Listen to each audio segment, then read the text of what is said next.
Good evening and welcome to Paul Hastings. The Council of the Americas is a premier international business organization focused on the things that still really matter in this world: economic development, open markets, the rule of law. Paul Hastings is a premier law firm that focuses on those same things and is particularly active in Latin America and in Central America through our transactional investigations and arbitration and disputes work as well. So it's a perfect match, in particular, to explore not only Central America at this time of political transition in the U.S., but to focus in particular on key issues that are addressed in the new Council of the Americas report, A New Agenda for Central American Resilience: trade and investment, energy, and infrastructure, which remain the core building blocks for long-term sustainable development. We are particularly pleased as well to welcome the Young Professionals of the Americas, a related group of Council of the Americas. And in addition to that, I want to underscore that no discussion of long-term development can avoid focus on the importance of municipalities. The municipalities of Latin America, including Guatemala City, are large, vibrant, complex organizations that are critical drivers to long-term stability and growth for their citizens, for relations across borders, and for long-term development. And we're particularly pleased and honored to receive the mayor of Guatemala City here tonight, and I'll leave it to my friend Eric Farnsworth to carry out a further introduction. I would like to say that Eric Farnsworth is a real, true expert in the field of Latin America and U.S. relations with the region. At a time where people come and go over the years, Eric Farnsworth has been a steady North Pole that you can trust and rely on, together with the Council of the Americas, as a source for information about the region and as a trusted voice to convene these kinds of conversations, crossing boundaries, crossing sectors, and crossing different types of organizations. As a matter of fact, I enjoyed seeing that Eric had posted a picture of himself at the Summit of the Americas 30 years ago. You must have been 5 years old at the time, Eric. And it is a real symbol of the long-term commitment that Eric has demonstrated in his role at the Council of the Americas to Latin American issues. So with that, welcome to Paul Hastings. I turn it over to my friend Eric Farnsworth. Thank you. John, thanks for that, although I'm a little bit reminded of the fact that was 30 years ago now. So that's a long time. And we all looked different then. John, you've gotten more handsome. I'm not sure okay. A long way to go. But in any event, thanks for that really generous introduction, not just about me personally, but on behalf of the Council of the Americas. And thank you for opening the doors of this magnificent facility to us for this program this evening. Paul Hastings is one of our newest members at the Council, and so look forward very much to working with you and your colleagues in the years to come. As Jonathan was mentioning, we've known each other for a good long time. I consider him a personal friend, so you have to discount what is said there because he's making it up, but I'll take it anyway. It's nice to hear, but he's really a true leader on Latin America and now indeed global legal and litigation issues in terms of doing everything as a consummate professional, and certainly with a broader sense of legal and business issues and how they relate to the issues in the Americas beyond business that go to the heart of things we'll be discussing this evening. For example, the hemispheric policy as a democracy agenda. And this is the link that we're going to be making this evening in terms of business and investment to democracy and broad-based economic growth. So thanks again, Jonathan, for opening your house to us this evening. And we're going to hear from you in just a bit as one of our panelists as well. Ladies and gentlemen, welcome. Thanks for braving the weather and the traffic. And you're either here because you're really interested in the topic or you want a nice drink afterwards. So whichever it is, it's fine with us. We're happy you're here. Thanks for joining us. Hopefully it's both. and we look forward to having a broader conversation in a bit with all of you. This promises to be a terrific conversation on Central America, specifically the northern part of Central America, and also southern Mexico. We're adding into the conversation the area that some of you might know traditionally as the Mundo Maya, where national borders have intersected a region that is really a natural economic zone and natural economic space. We've got a wonderful lineup this evening, and I'm pleased to be the moderator of the panel that will follow shortly. But before I go into the report very briefly and then introduce our keynote speaker, I do want to say that these activities simply cannot occur without the terrific staff at the Council of the Americas. And so they should know that I and we appreciate them and their hard work very, very much. They're the real heroes behind their efforts. And so thank you to all of them, Rafael and the whole team, Maria, Jorge, who've put this together, Andrea, Michelle, and everyone else who has worked to help us with this. The impetus behind our activity this evening is to launch a new report, as Jonathan was saying, based on high-level roundtables that the Council of the Americas held over the past year in Washington and Miami, where we were seeking to address a fundamental question: how best to draw nearshoring investment to create high-quality jobs in the formal sector that reduce the urge to migrate. It's that simple. Investment, jobs, migration. It's not simple, but the line from one to the other, I think, can clearly be drawn. These roundtables brought together senior government officials, policymakers, advocates, and private sector leaders for top-line, real-time discussions. To enable us to conduct this year-long project, Council of America is indebted to CMI, Corporación de Inversiones, for their significant support as our project underwriter. They're represented here this evening by my friend Serious. Thank you for your support and for joining us, and for all of your team as well. I began my career at the State Department, as Jonathan was mentioning, not 30 years ago, some of the Americas, but actually 35 years ago on Central American issues. And the question that I just laid out there in terms of investment, jobs, migration is the same question we've been asking, ladies and gentlemen, for 35 years in different guises from administration to administration since then. And to be brutally honest, and this is the nonpartisan or maybe bipartisan comment, we're still looking for lasting, meaningful results. The report we're issuing today is intended to draw attention to three areas for priority attention: trade expansion, energy efficiencies, and infrastructure development. In and of themselves, these three priority areas won't be fully sufficient. We know that. But without them, we don't think success can be achieved. The key, we believe, is to fully empower the private sector as a valued partner for regional development. Investment is a competitive business, and capital is a coward. Without appropriate local conditions, underinvestment will unfortunately remain the norm. And so formally linking ready and able individual Central American countries to North America in terms of supply chains and nearshoring via USMCA accession for must be on the table. Clean energy and digital connectivity must be on the table, and infrastructure development must also be as well.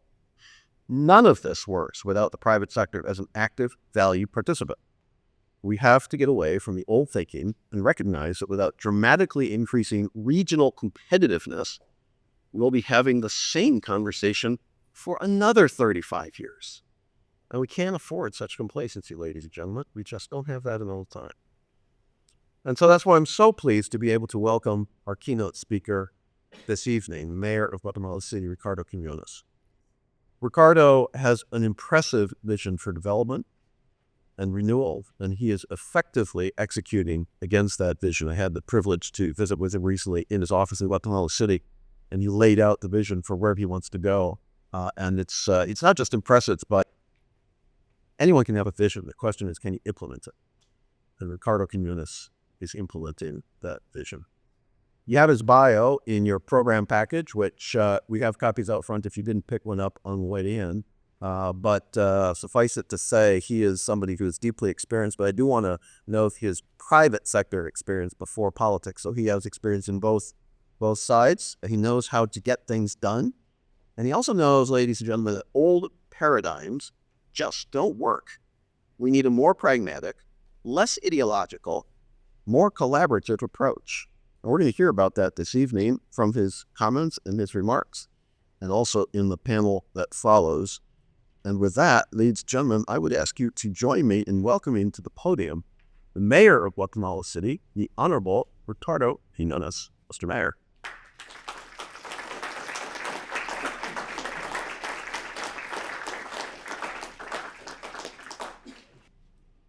John, thank you for having us here. And Eric, I happen to know you since 35 years. We share this commitment for development.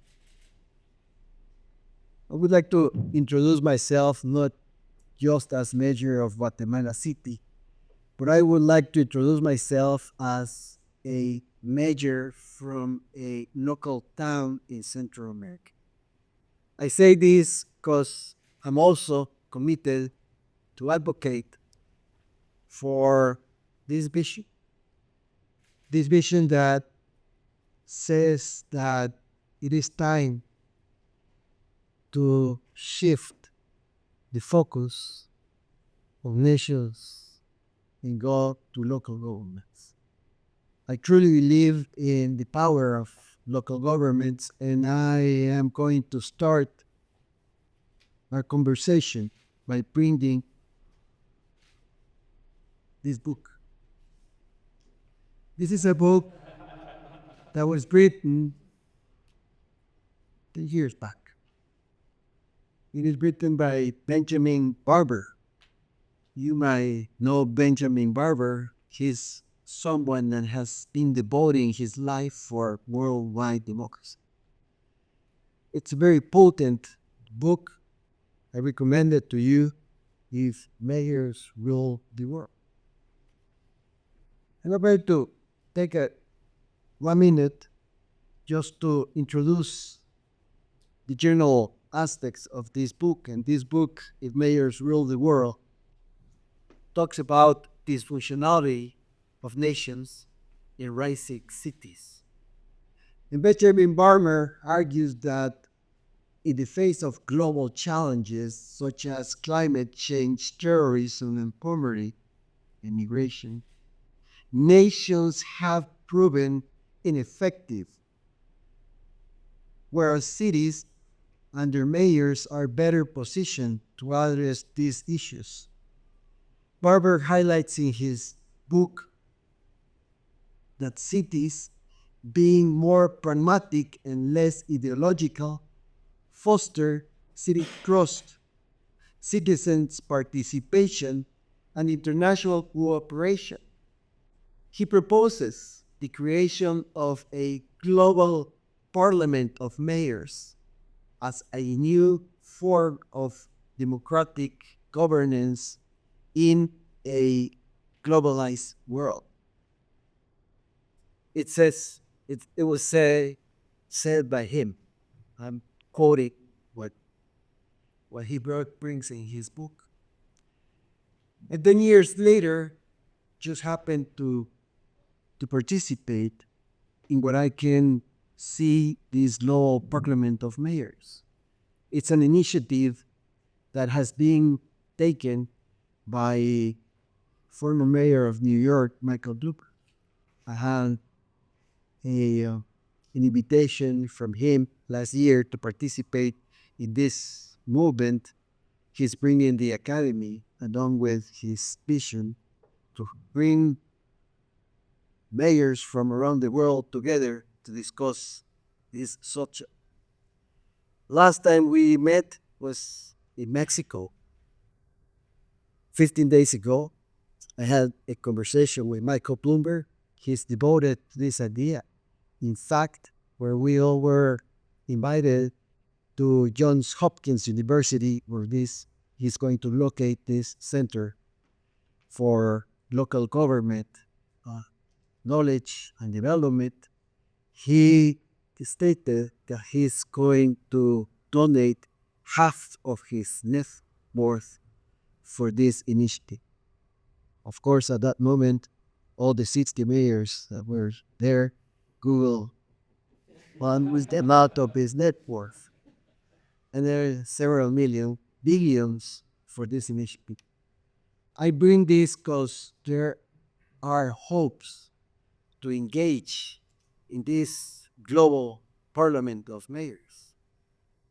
A former mayor of Chicago, Ron Emanuel, said cities, local government is where the action is. And indeed, you have to see, as I mentioned it to 3 presidents in Guatemala, that local government is not a problem, has to be seen as a solution. And that's what I state when I say that see this conversation as if a local mayor from a local town in Central America is speaking here, because we all share these challenges. I'm going to start by saying that we're living in this era, the era of local government, as has been stated not just in this book, but in the actions taken in local governments around the world. In case of Guatemala City, this is a fact that we'll have to consider. We're living in an era where a city by the year 2050 is going to host, not our city, urban cities in our country are estimated to host 77% of the growth of our population by the year 2050. And I mentioned these cities, urban areas in Guatemala City. We're part of this trend. Our world is urbanizing. And our city, as any other cities around or urban areas in Central America, are going to experience this.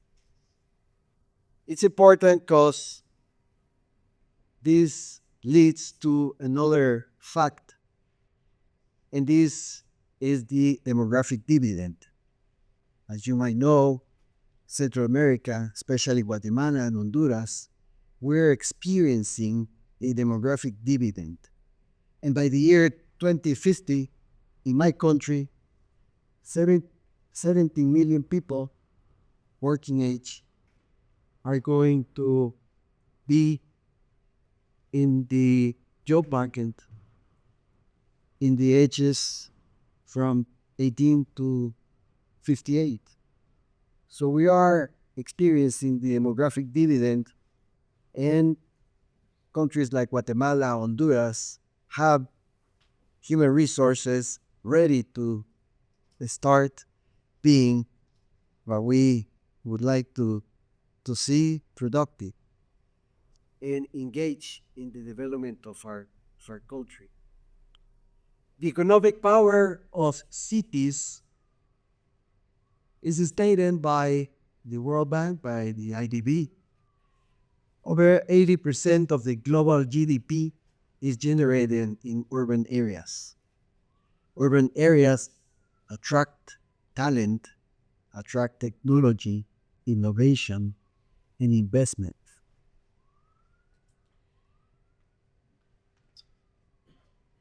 Our nation's capital in Guatemala generates around 70% of the national GDP. This concentration of activities emphasize the city's key role in national development, requiring a strong strategy to ensure sustainability and inclusive growth.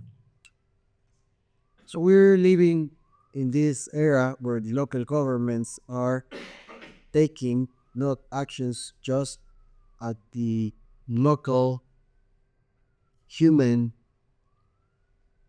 behavior and connection, but also in parts of the economic development. In Central America, faces an historic opportunity with the demographic dividend, and between 2040 and 2050, Guatemala reaches its highest proportion of working age population, as I described, with 17 million people representing 70% of the total population in these ages. This demographic dividend is a strategic asset but requires coordination and planning with government and with the private sector. These facts underline the key message for tonight. The future of our nations depends on the success of our cities. In Guatemala City, as an example, we are convinced that the strategic location of our city is an approach that can turn these challenges into sustainable opportunities. I mention this because my city is located right in the center of our country. If you can see, this is a map of our country. And Guatemala City is right in the middle. The middle is the cross of the four roads. The roads that goes to the borderlines, Mexico and Central America, and to the oceans, the Pacific Ocean and the Atlantic Ocean. So our strategic location is allowing us today to engage into a economic development strategy that has been laid down since 2020 when it's in execution today. I was asked last time that I spoke with Eric, how advanced are we in this vision? And this vision is based on the fact that we have to develop an interconnection between municipalities. This means that in terms of the four roads, four strategic roads that cross my country, there are 100 municipalities. So the idea is to exponentiate the capacity of those 100 municipalities in terms to have them become urban, attractive sites for the economy of our nation, but especially to take care of the demographic dividend. So what you're seeing here has just been supported by a law that the president of Guatemala, Bernardo Arevalo, signed 5 days ago. And this is the law of infrastructure. And I like for you to pay attention to this because it is exactly what we need to develop these corridors to the borderlines and to the oceans. The law states a way to allow cities to have key infrastructure for their development. So what we're doing, teaming up with, of course, the government, the Association of Mayors of Guatemala, the US AID project, and 5 mayors around this corridor to develop what we call a network of interconnected cities. So that's what Eric referred when he introduced me, and we are working on that. We are convinced that this interconnected network of local governments had to be also sponsored by the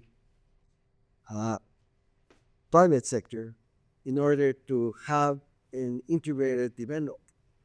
We're moving forward with this idea, and we will create a balanced and sustainable growth model for all of these municipalities, starting with the pilot project of 5, then going to 20, and then trying to pursue as much as 100 municipalities that are around these strategic corridors.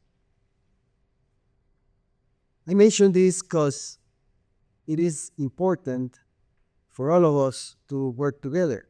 But imagine if I'm not talking about my country and our municipalities.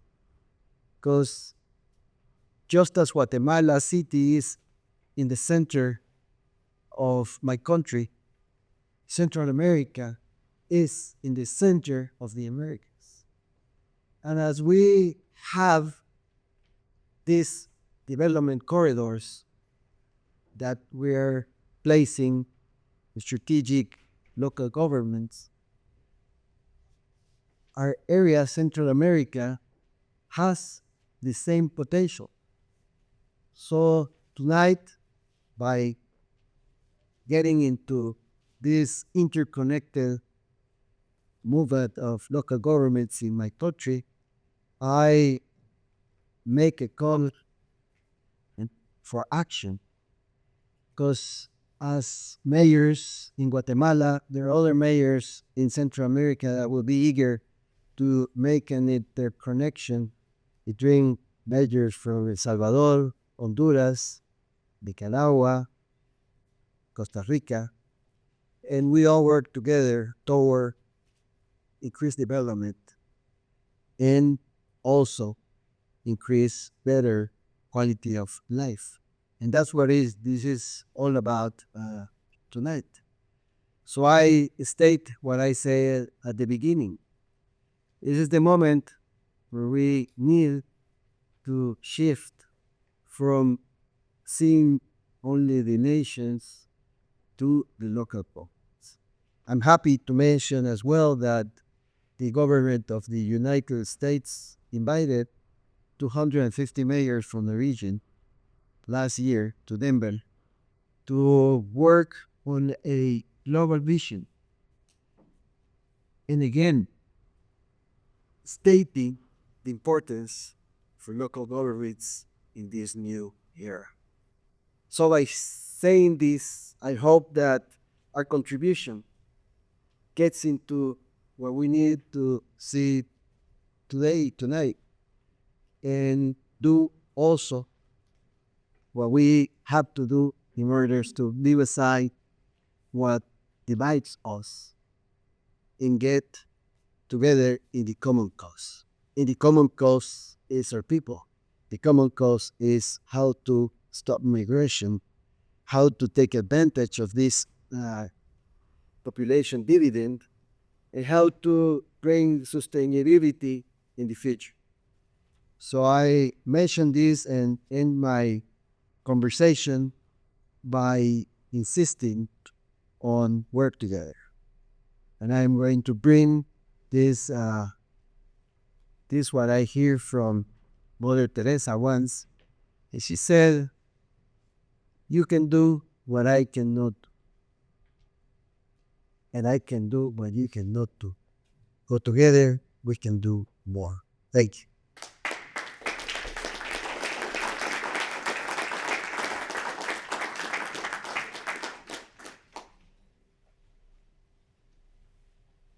Mr. Mayor, thank you. That was a terrific way to be in a program. That's your pragmatism of forward-looking and us working together. Really appreciate you coming up from Guatemala City to deliver that to us, and the call to action that you also issued. Congratulations, and we really have a lot to follow up with based on your comments. Thank you for that. We're going to jump right in because we have a lot to get to. We're going to start to my immediate left, your right, with Annabelle Gonzalez. Anabel is Vice President for Countries with the Inter-American Development Bank, somebody I've known since her days as a senior Costa Rican government official and several iterations in between at the WTO and various other institutions. She's a true expert on trade, but many other issues as well. So, Annabelle, let's get going with you. You have the benefit, as do our other panelists, of having lived in, worked in, being indeed Central American, but you've also worked on these issues professionally. You heard the mayor talk about urbanization. You heard the mayor talk about the need to collaborate, cooperate, and discuss new models. From your perspective at IDB, what are some of the strategies that have worked in terms of sustainable development in Central America? And to the extent you're bold enough in this on-the-record conversation, what are some of the strategies that we need to get away from? In other words, what hasn't worked? What's worked? What hasn't worked? Help us decipher that question. So, good evening, everyone, and thank you very much, Eric, for inviting me. It's an honor to be here in this panel, and I very much enjoyed both the report, which I think it's right on point on many issues, and we can discuss more about it, and also the remarks of the mayor. And I think that you made reference at the end of your remarks to the conference in Denver, where a number of majors were participating. Well, the president of the Inter-American Development Bank was there as well, and he was so impressed with what he saw in that gathering that he came back to the bank and said, listen, guys, we need to work on an instrument to be able to lend to local governments without sovereign guarantee. And that was last year. And this year, we took to the board earlier this week exactly that instrument to be able to support subnationals, municipalities, and others with a special financial instrument, which is a testament to the importance that cities have and will have even more so in the future. So I just wanted to mention that in recognition to the work that you do as a mayor of the city of Guatemala. So, Eric, I think you asked a very challenging question. So let me just maybe say that I think what works best to create quality jobs is growth. Growth is the most fundamental part. I mean, you can have, of course, social programs can be very important and transfers may be well merited in a number of occasions, but it's really growth what makes a difference. And what drives growth is private sector investment. And here, I think in terms of what has worked and what has not worked, and we maybe start with a bit with the challenges that I believe this region faces. These challenges stem, I mean, there's heterogeneity across countries, but there is lagging productivity in most of them. There are, which is related to infrastructure gaps, which is one of the points that you address in the report, both infrastructure and transport and energy as well. There is also increasing social demands. People want to get better lives, and there is limited fiscal space. There are countries in the region like Guatemala who have very stable macroeconomic conditions that have had them for a long time, but yet limited fiscal space, broadly speaking. So in the context, these challenges are of course further exacerbated by climate change, with episodes in the region being, increasingly intense and more frequent, right? So these are some of the major challenges that we face. On the other hand, there are very important opportunities, and again, the mayor was referring to them. Central America's geographic location is a case in point. Its proximity to the U.S. market is very important. The existence of trade agreements is another important element. Young populations in many of these countries also a source of opportunity. So there are, exciting opportunities, I think, for the region. And the region has leveraged some of those opportunities, I think, very well. For instance, if I think about the electrical interconnection in Central America, CIEPAC, and you make reference to it in the report, that's an excellent experience of how countries can come together. I don't want to sort of make the case for the IDB, but with the support of the IDB, I have to say many years ago, and actually establish a regional market in electricity. And that market, of course, can be improved, should be improved, and we should continue to work on it. But this is like an excellent experience of what has worked. What has not worked so well, I think, is issues like the integration of young people into these opportunities. About a quarter of young people in Central America are not either in education or in employment. Means exactly. And I think that is a very serious issue because that also exposes this young people, not only because of the lack of opportunity for them, because it exposes them to be recruited for illegal activities. And of course, security is a very important challenge in the region. So we want to work with the young people and we want to work to address the security issues. So I'll just mention, and I'll be happy to expand more about it, that, inspired by the positive experiences that we've had in the region, but also trying to address these challenges with economies of scale, being able to mobilize more resources and the like. At the IDB, we have created a program that we call América en el Centro. We will be launching officially in February in Honduras. But América en el Centro has basically 3 pillars. And one of those pillars is productivity and economic growth. And you'll be happy to learn that the priorities that you've identified in your report in terms of trade and investment, energy, and infrastructure are actually part of the initiative. So this is to say that we see challenges, but we also see great opportunities and are getting ourselves, organized, working very closely with the country, with other partners, BCE, the World Bank, CAS, and of course the private sector to be able to drag those opportunities forward. What a great way to get us going, and thank you for that broad sweep. There's a lot of positivity there and a lot of things to build on. And frankly, look, I mean, as any entrepreneur can tell you, sometimes failure is actually better than success because you learn from failure and then you build on that. And yeah, we do have a record in the region, we collectively, but what you're doing, what the IDB is doing, I think is powerful. And so thank you for bringing that message to us. And we'll come back to you, Annabelle, in just a bit. But Jaime, the Central American Bank for Economic Integration is also a major player in Central America. But I want to give you an advertisement a chance to make an advertisement here, because many people in Washington don't know CABEI or BCIE in the same way that we know the IDB. And so you've had a leadership change in recent months, and I just want to give you a chance to say, what is BCIE or CABEI? And how do you see the priorities of the bank? And then I want to follow up with a specific question about, in the context of your priorities and the bank leadership, of which you are a very senior member, where do you see the role of the private sector fitting in terms of Central American development? Well, thank you, Eric. Can you hear me well? Yeah. Okay, so thank you, Eric. Very happy to be here, Jonathan, for the invitation. And Anabel, is always a pleasure. And of course, the remarks that the Major gave were amazing.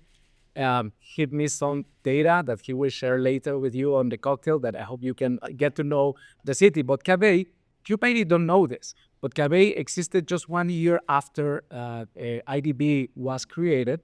This year, actually, tomorrow, we're going to have our 64th birthday. And the whole idea here was the Central American countries needs to create a financial institution to solve their own problems. So the whole idea here is we're going to create a bank that will finance the solutions that we need for our own problems. This bank is owned by the 51% of the shares by the Central American countries, like Guatemala, Honduras, Costa Rica, Nicaragua, Salvador, but it's a global bank. We also have non-borrowing countries such as Taiwan, we have Korea, we have Spain, we have Colombia, we have Mexico, Argentina, Dominican Republic, Panama. And the interesting thing about CABEI is we manage the bank such a way that we have the best credit rating in Latin America for banks without the US or Europe. But the whole idea here is we are working as an honest broker. We help the countries to do projects, to prepare the projects, but also we can go to the financial market and to propose these projects such that when investors have some appetite for renewables, for green, for social. And as an example, last year we issued the first sport bond in the world. Never in the history we had the first vaccine bond as well, and now this year we did the first motherhood bond. So the kind of thing is what we are doing to work with women to help nutrition and these kind of projects that are so impactful in the social area. are also going to the markets, and we're going to bring investors that have the appetite to tackle these goals, and by which we help governments to shorten the gap of investment and to shorten the social development constraints that we have for this region. And mainly, which is our goal, and it's in our constitution agreement, it's about integration. We changed government. We had the first woman president, Gisela Sanchez. She's from Costa Rica, and we're very happy to have her. She's from the private sector, and we are very glad that the governors, the Minister of Finance of the region, were able to bring the idea of a leadership, a change of leadership in terms of making the bank stronger, bigger, and also to collaborate with the others. Because what we understand is the challenges and the problems of Central America are huge and are way beyond our balance sheet and obviously our knowledge. And although we have the biggest amount of people in Central America, or the biggest amount of capital for the ministers of finance, what we need is solutions. The problem is not money. The problem is how we can make things work, and that's where we work with IDB. We work with the World Bank. Last week I was with the CAF team. So I think this is what we need to keep going and working together. So for your specific question, where do you see private sector? So private sector has many connotations. Obviously, private sector, as Anabel was saying, is what drives job creation. There's no job creation, and mostly in developing countries, and this is, something that we need to focus and target very well. You will say labor demand is what drives job creation at the end. And what we need the private sector is in two terms. In one term is how you create more businesses and business climate such that you have big industries like food production, textiles, now you have medical devices, furniture, services, VPOs, medicine, tourism, etc. But also, you need infrastructure, and governments cannot finance the infrastructure by their own. When you look at the trends, usually the government is taking less part of the finance, infrastructure finance, and the private sector is taking more. And just the state that I told you, we went to the markets and we issued bonds. We put an impact on the bond, and this bond is 30 years, the maturity. And then we're going to bring these kind of resources to finance this, to go with the private sector. So we can make the world go to Central America to tackle these solutions by having these infrastructure projects. And there is where we can join forces and identify these binding constraints in infrastructure and in business climate such that this labor demand can increase and grow. That's terrific. That pointed to the catalytic role that you can play, not just in Central America, but more broadly. That's really exciting stuff. I had the opportunity, as you know, to meet with your new president, Gisela Sanchez. She's fantastic. She's really powerful, really dynamic, energetic. Costa Ricans are taking over the world, if I can say on the bill. But That's all secrets. That is private. that's maybe the mayor won't agree. The mayor hilarious. Now it just starts as I'm like, I need to put that genie back in the bottle. But in any event, she's doing a great job so far, and you are as well. And just that on the ground presence. But it's interesting, ladies and gentlemen, you heard it here first. Money isn't the problem, right? I mean, the funds exist. The question is, what are the models and how can you deploy it effectively toward the results that we all want to see? So I'm going to turn to the powerful lawyer on our panel, John Hamilton, to ask you to build on the conversation that we've already been having with Jaime and Anabel. Look, private sector guys, investors, let's say, are, they look for opportunities, but they're also risk averse. So what can the region do, the region being defined as the countries we're talking about, Southern Mexico, broadly Central America, define it how you will, but what can the countries do more effectively to create investment climates that will draw the type of quality long-term investment that we've been talking about is necessary for growth, development, job creation, etc. Thank you very much, Eric, and thanks for your comments.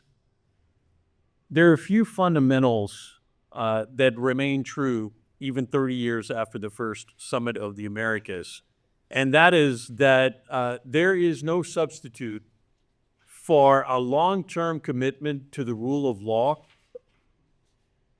and a capacity of governments to maintain long-term legal stability as a foundation for building not only economic development that benefits citizens, that benefits the integration of markets with the world, but sustainable development in a time of the challenges that we face with climate change and other issues of our day. Those fundamentals remain true. And so first of all, we need to keep our eye focused on that ball. It is a long-term marathon to carry out those issues, to have those issues survive the inevitable ups and downs of political issues in the day. But one can look to certain markets in the region and say, whatever domestic political drama may occur, focus on the long-term institutionality that helps form the right kind of foundation. Because fundamentally, and as you said in your initial comments, the capacity of the private sector to impact development is tremendous. The public sector needs to bring stability. It needs to facilitate. Lender institutions need to fund, but there's no substitute for stability. As an example of this, I'll draw on the role of municipalities in particular, and I think it's very interesting to hear it may sound a little technical, but that a municipality would participate in infrastructure development without a sovereign guarantee. This is a really fundamental issue in the development of ports, roadways, airports across different markets in the region. I'll give you one example of a more traditional model. It was an IDB-funded project, the International Airport in Quito, Ecuador, which I spent years working on. And the concession for that airport is between the concessionaire and the municipality. And that project, one of the great things to see about that project is not just what happens when you can achieve infrastructure of that scale, roughly $1 billion project supported by not only the IDB, but the Export-Import Bank, OPIC, DFC, Export Development Canada, multiple different foreign investors as part of a consortium. But there's a carryover to the impact of that kind of project. And that carryover is not only the broader impact that it's easier to export roses from Ecuador around the world on Mother's Day or on Valentine's Day, but you can also look to the way that it helps develop skill sets. So for example, at the outset of that concession, which was many years ago, you had a very foreign-heavy management in the concessionaire that over time, everyone from operational managers to the CFO of the company were Ecuadorians who developed skill sets through those long-term foreign investment projects, and then they become leaders. They help to better develop the skill sets in each country, which in turn helps to promote long-term development. So I think a takeaway is that at a time when the world seems complicated, when it seems like there's a lot of political disruption across the Americas, the fundamentals still matter the most. Yeah, that's a great reminder. And rule of law is fundamental to the countries we're talking about, but frankly, global. And you've got a huge perspective on that for many years working in that field. So thank you very much. We're going to come back to all of you for another round. I do want to mention we're going to run this panel until about 6:30, and we'll break at about 6:30. We started late, and we want to give full airing to the views as well. So, but just so you're aware of that minor shift in the program.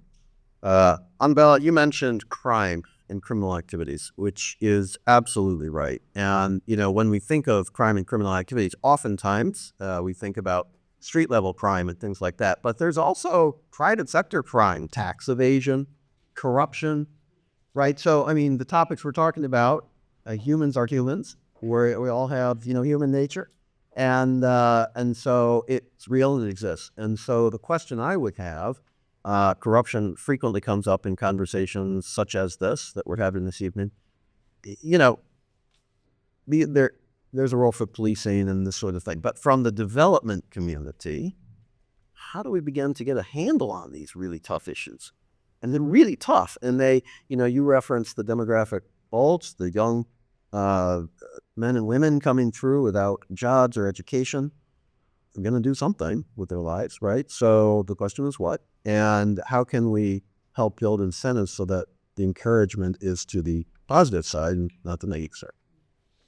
So that's a very important topic in the region and in Latin America more broadly, right? For every year, the Central American region loses an average of 3.6% of GDP to the impacts of crime.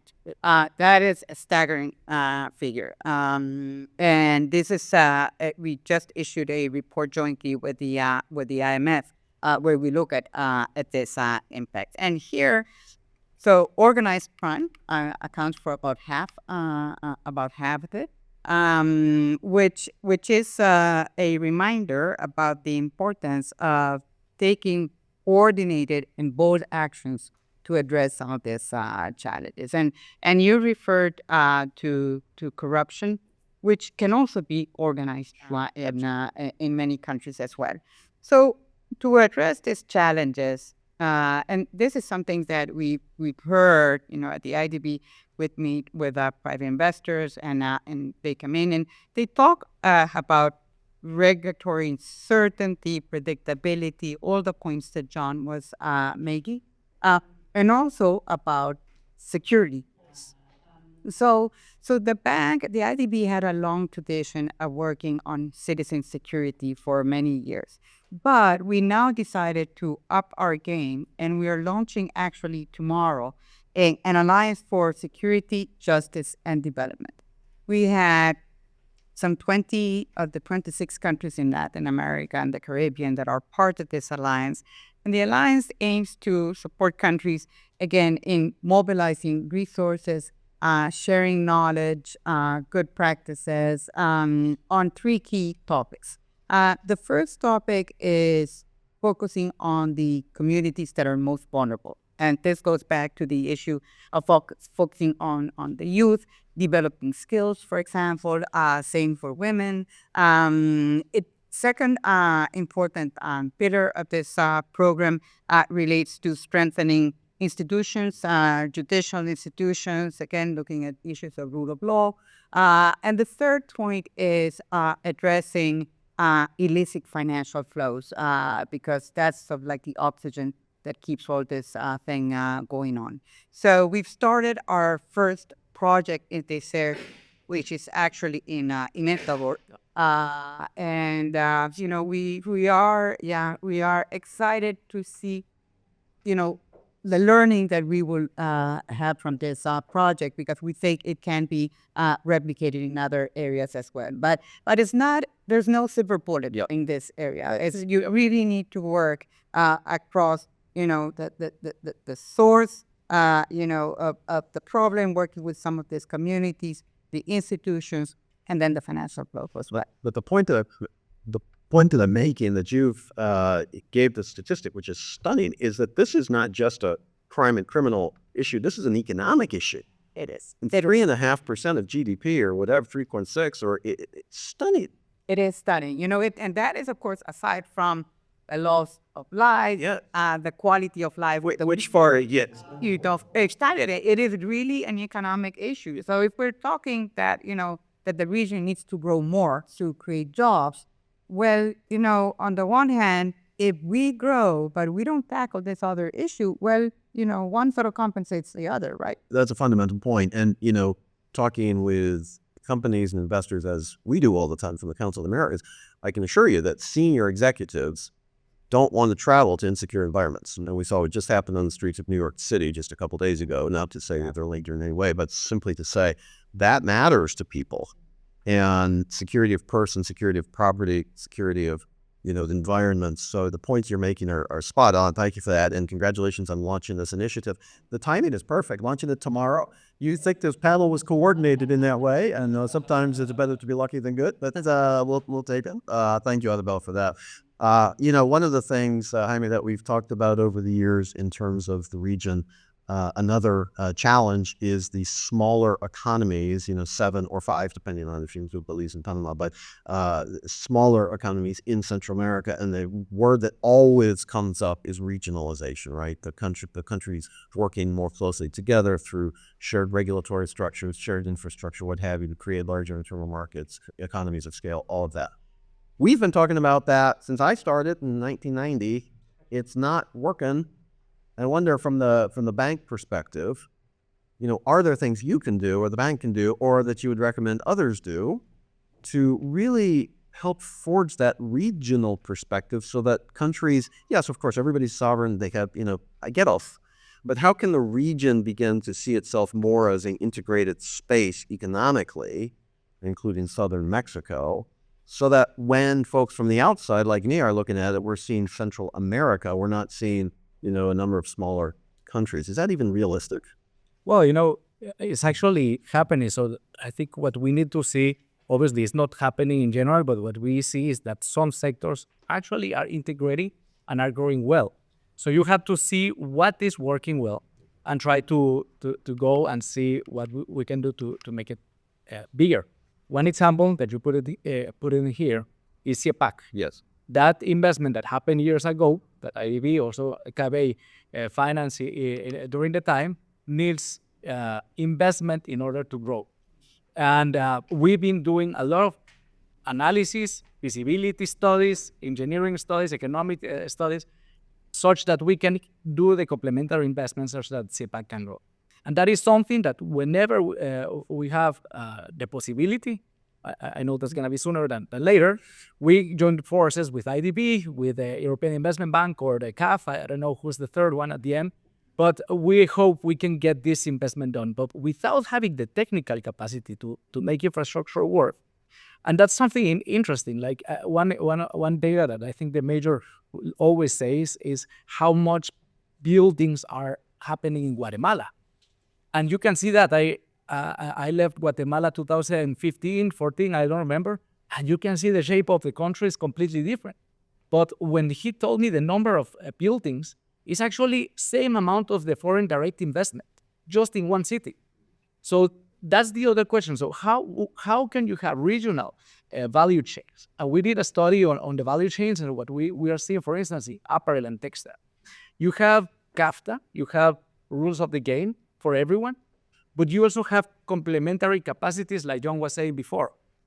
The reality is we all worked 30 years ago in building the capabilities for manufacturing. But now when you look where textiles are imported in Honduras, they come from Guatemala, Salvador, and other regions, mainly Asia. Yes. Then when you look at Guatemala, you have it from Honduras, Salvador, Costa Rica, or other regions. So actually you have complementarities there.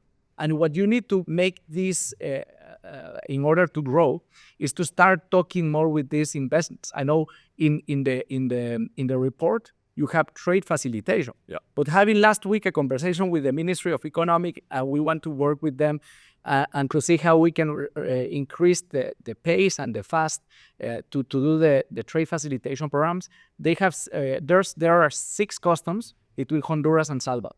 One is completely integrated. What happened with the other 5?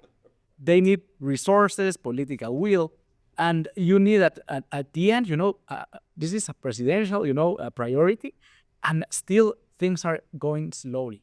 So I think at some point, things that has been working well is when you have all together, like I will say, like we were talking about energy, if they were working in energy like they were working with the major, they should be leveraging all these investments that you need for renewable energies in the region, for green energy faster.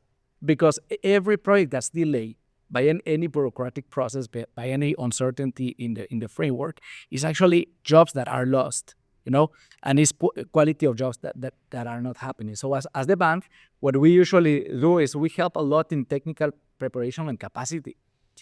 We deliver probably one of the biggest funds for project preparation in the region. We devote around $25 million Plus, we have Taiwan and we have Korea that they are also put around $10 million a year. And the whole idea is how we can manage to prepare good projects. And good projects takes time to prepare. Last board of directors in Costa Rica, we approved the Puerto de Jaena in Dominican Republic. We started that project to do all the studies 4 years ago. So if you would like to have these regional projects and scale up, you need to start now. Yes. And you need to do it not as a government or as a presidential promise, but I will say as a like the major was saying, like a vision of the states. This is a project of Guatemala. It doesn't matter who's the president.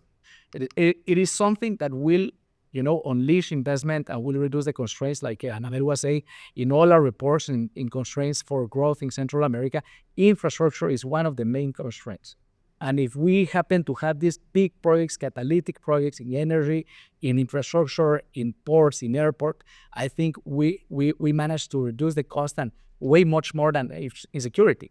And I'm going to finish with this. Anabel was saying something important, like 3% is the cost of violence. But when you relax the constraint, you can see growth happening. And you know what's interesting? Salvador, we did a study on tourism.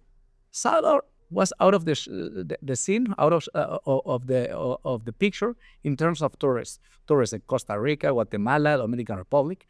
But now they bounced back at over 25% pre-COVID area, and is one of the fastest countries growing in tourists. What happened? They have security. So people is willing, like Eric was saying, is willing to travel. First, the Salvadorians that live here. Second, now people is actually in Tegucigalpa or Elip. They are taking they are going not anymore to the Caribbean, which I love in Honduras, and I recommend it to everyone here. But they are going to the Pacific because they say it's so safe and the quality is good. So the same thing we need to do for BPOs. The same thing we need to do for medical devices, for manufacture, for high sophisticated, and it's not an easy going. I think it's high leadership and a lot of investments in also this project preparation. There's a lot of wisdom there. Thank you for those examples. And I want to come to John Hamilton on a topic that was teased out a little bit by Jaime, but it's the CAF to DR conversation. Because, John, look, I mean, this was something that you and I, back in the early part of the century, were promoting, and I still firmly believe in it as a real way to incentivize the regionalization, bring the investment, draw the types of businesses that the region was looking to create, not just in primary products, but manufacturing and advanced technology, et cetera, et cetera. And yet, here we are having this conversation. So something didn't quite work with CAF to DR. And the question is, where do we go from here? Was it a failure? Was it a success? How do we look at this? Or where do we go from here? Great question, Eric. And first of all, I think it's important to say that trade and investment protection or promotion agreements have worked broadly, but they're imperfect because it's a marathon and people become impatient. With CAFTA, and I'll just keep it simple and use the data from your report, in 2005, there was $34 billion of trade with the CAFTA companies in the countries in the U.S. By 2023, over $100 billion. As a matter of fact, the front door of my house is I can thank CAFTA for, because I was in Miami giving a speech. I happened to go in a store that had interesting doors and things for houses, and they told me that they custom make doors in Honduras. So they do the CAD drawing in Miami, you pick your door, they make it in Honduras, they bring it to Florida, they finish it off, and then they send it to Washington, they put it on the front of my house, thanks to CAFTA. So every day I walk through a CAFTA door. And so it's just one simple riddle example, but we've got to keep in mind a few things that flow out of these agreements, especially at a time where we say, what's happening next to NAFTA and USMCA? What does that mean for CAFTA? First of all, these agreements facilitate the kind of harmonization of law and legal stability that you're highlighting. So when we're talking about having harmonization across countries, we're not talking about having a, Central American parliament that's going to do this. There are systems in place across key sectors of the economy. You don't build an airport without following the right kind of global standards. If you're developing solar energy projects, there are global standards and trends that one follows. There are model laws that countries can adapt, and all of that is encouraged and facilitated by the way that these agreements encourage long-term commitment to the rule of law. In addition, the role of lenders is very important because they encourage harmonization and best practices with respect to anti-bribery and corruption, with respect to environmental protection, et cetera. So fundamentally, these agreements have an important role to play for all of the issues that we're discussing. One other example, you discussed issues of illegality and corruption. Those are critical issues to foreign investment. First, to make sure that bidding processes work in a reliable way and that you get the best investor capable for a project with the most cost-efficient way to help improve infrastructure and the economy. In addition to that, the dispute resolution provisions in these agreements, they're not just about trade, they're about investment. And when you talk about investment, you're talking about billions and billions of dollars in capital flows across borders. And by having dispute resolution mechanisms, international arbitration, I love it, it's important for both states and investors because there now have been, there've been about 3 or 4 cases in each of the CAFTA countries under the CAFTA agreement over time. There's a very transparent body of case decisions that you can look at. And through these decisions, they not only encourage states and investors to act in a lawful manner and in a transparent manner, but they also give a vehicle, a neutral venue to look at and assess issues like corruption issues. So when you look at whether laws are being respected, whether contracts are being respected, what happens if there's an allegation of corruption, which of course involves potential misconduct in the public sector and the private sector, and you create a system to look at those issues in a way that, quite frankly, platitudes and good intentions cannot, because you end up sitting there speaking with a minister, speaking with the foreign investor, looking at the documents, the facts of what actually happened. And so there are many different ways that these treaties are important.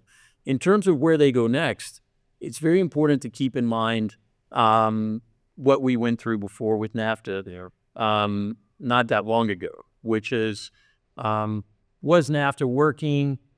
NAFTA was a very successful treaty for, I would say, all 3 parties.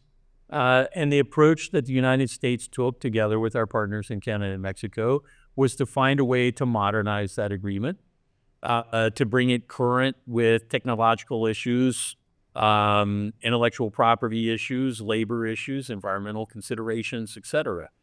And so for NAFTA, and indeed various treaties in this category that the U.S. and other countries in the region have, that's something to think about. You don't want to be in a position of terminating these treaties because they're imperfect and we didn't magically, in a period of 20 years, create utopia.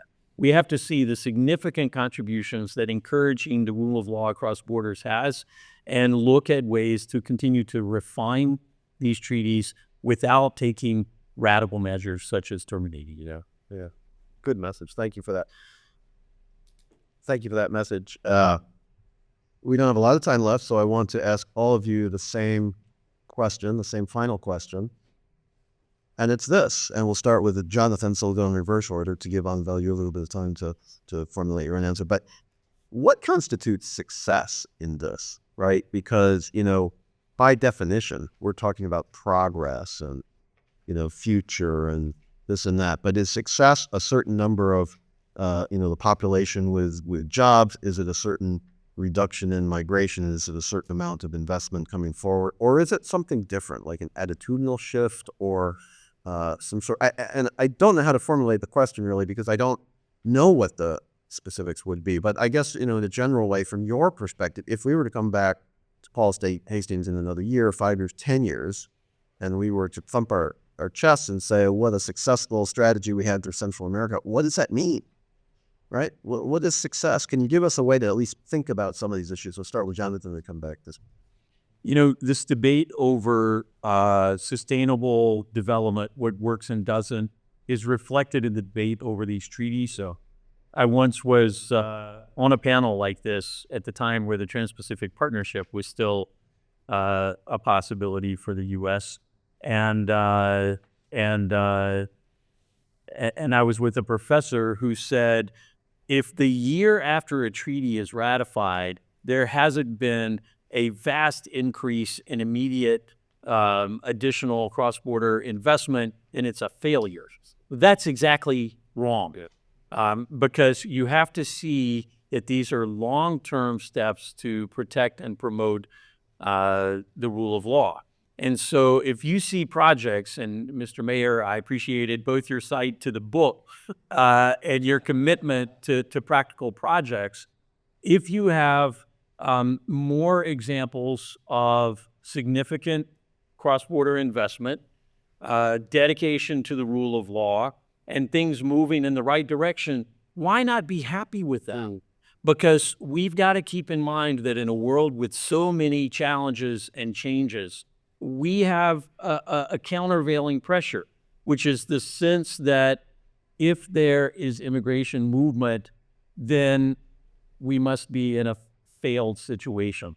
And we've got to accept that there are political realities in each of our countries related to these issues, and they often provoke very negative backlashes with respect to the status quo. So I think moving in the right direction is something we should appreciate. There's not a magic line of success, but if Guatemala or Honduras is in 5 years a more stable place than it is today, with more projects funded by our friends like this and fewer lawsuits, hopefully, that's progress. The idea that progress is in the eye of the beholder. And so, we'll sort of have to debate where that ends up and how we get there. But I think it's a really good framework, a way to look at it in terms of, why don't we just take yes for an answer and move forward? But the point that you made, Jonathan, just now about the political realities is absolutely right. But there's also an economic reality. We don't have time to go into it, but we've been talking about the supply side of labor. We haven't been talking about the demand. And the economic reality is the pull factors of migration. You have a U.S. economy that continues to outperform. And so the pull factor is always going to be there. And no matter how wonderful some of the local conditions might be in Central America, the mismatch in economic size, opportunity, et cetera, is presumably always going to be there. So, that's not necessarily a bad thing, right? I mean, the United States needs talented, effective entrepreneurial labor. And again, we don't have time to go into all of that, but that's another side of the discussion we just haven't had a chance to get to. And so something also will be considered. Jaime, to you, what constitutes success in this context? Well, thank you. I just want to comment on what you are saying because I think it's very important. And the fact why we talk a lot about the labor demand, which is firms creating new vacancies and new job posts, because, the reality is everyone wants to have a job policy and everyone wants to have new jobs. I remember in Guatemala, just to give you an example, which is one of the youngest countries in Latin America, there's around 150 to 200,000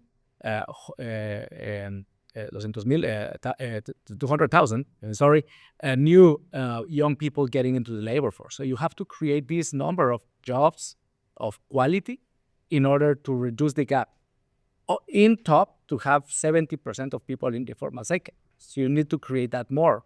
And the reality is all our analysis, but also when you look at all the experts, Tanya Roderick or Elian and Efcarranza, they said for developing countries, you have to focus in first. What does our multi-Latina needs to do to growth in Central America? So I think it's going to be a complete mistake to put the job as the outcome or the goal, because the job is just the result of three main things. Is firms, which is economic growth, is labor demand, the talent, which is the capabilities, And the third thing is the place where this happens. And this is why it was so smart for you to bring the Major Quiñónez here, because jobs are not in the abstract. U.S. doesn't produce cars. Detroit produce cars. The doors that you have comes from San Pedro Zacatepeques in Guatemala, right? So that's the whole idea of the place. So if you ask me what success means for the Central American resilience, and as representing, a bank that has in their logo for the 64 years integration, is to have a common vision of something pragmatic, what integration may be. Because if we all believe that integration needs to happen, every economy minister, tax authority will prioritize customs, will prioritize Comieco and all these agreements in the Ministry of, and this is something that I know when you talk to all ministers, they want to do it. But we not need only the presidents, we need the companies, we need the majors, and we need the congressmen, and we need even the majors at the border, because that's where the bridges are going to happen to cross. And you need all the permits and all the authorizations that you need to for this to happen. So I think a powerful vision that can be implemented. And I'm gonna put you an example why this is important. Coffee. We all drink coffee from Guatemala, but it can come from Antigua, Huehuetenango, and I don't see the guys from Antigua that are very good at soccer, fighting against the ones from Huehuetenango. But sometimes, people get very territorial when we talk about Honduras coffee, which is fantastic, and I drink every day.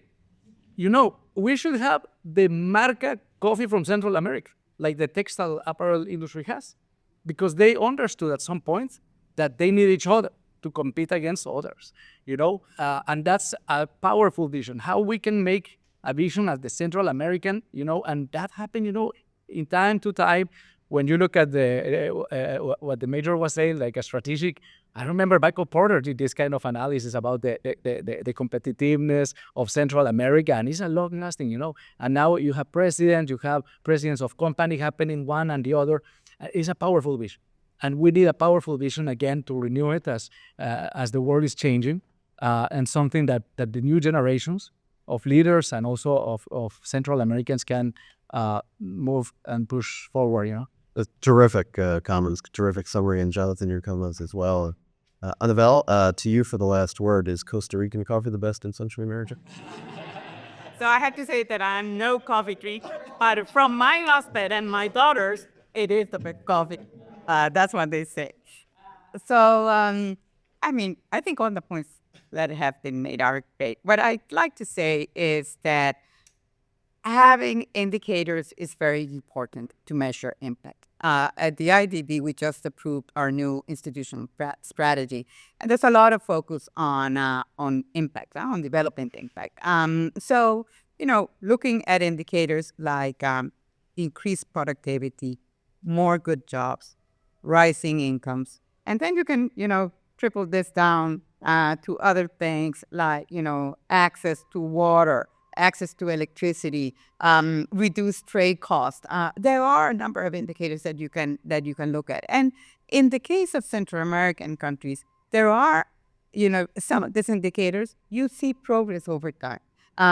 But, we need to accelerate the work because the challenges are significant. So rather than advocating for just a specific measure of success, what I'd like to the message that I would like to leave with you is the importance of measuring key indicators over time to make sure that we are making progress or adjusting course as needed. The trends. What a terrific way to end the conversation. This panel has been magnificent. We knew it would be. We had high expectations, which you actually exceeded. So thank you for joining us, your comments, your willingness to be so open and available to us for this conversation. Ladies and gentlemen, this terrific panel, if I can say, will be followed now immediately by a reception. So we'll have a chance to follow up with the mayor or the panelists and get ourselves a drink in a more relaxed atmosphere for those who care to join us for that. I do want to thank again Paul Hastings for the use of this space, Jonathan, you and your team. I also want to thank CMI for underwriting this project. This is the first This is the beginning. We recognize that our report is simply, scratching the surface. There's a lot more to do.